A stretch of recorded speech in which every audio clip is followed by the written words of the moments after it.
এবার দেখে নিচ্ছি সিকন এক ঝলকে। সবুজায়নের লক্ষ্যে বৃক্ষরোপণ কর্মসূচি হলো আকরারহাট দিশারি প্রতিবন্ধী বিদ্যালয়ে।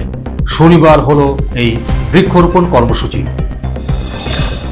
দিনহাটার খারিজা ফলিমারি বিদ্যালয়ের শিক্ষক মলয় মণ্ডলের উপর দুষ্কৃতী চড়াও, আর এই ঘটনায় আহত হয়ে তিনি চিকিৎসাধীন।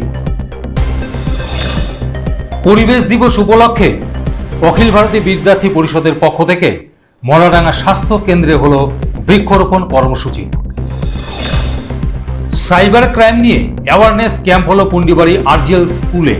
শনিবার স্কুলের সমস্ত ছাত্রছাত্রীদের নিয়ে হয় এই শিবির।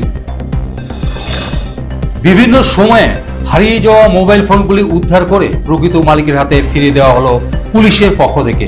হলদিবাড়ি থানা, কুসলিবাড়ি থানা এবং মেকলিগঞ্জ থানার উদ্যোগে হয় এই কর্মসূচি। গোসানিবাড়ি 2 এবং আটিয়াবাড়ি 1 নং গ্রাম পঞ্চায়েতের সদস্যরা পদত্যাগ করলেন নিজ দায়িত্ব থেকে।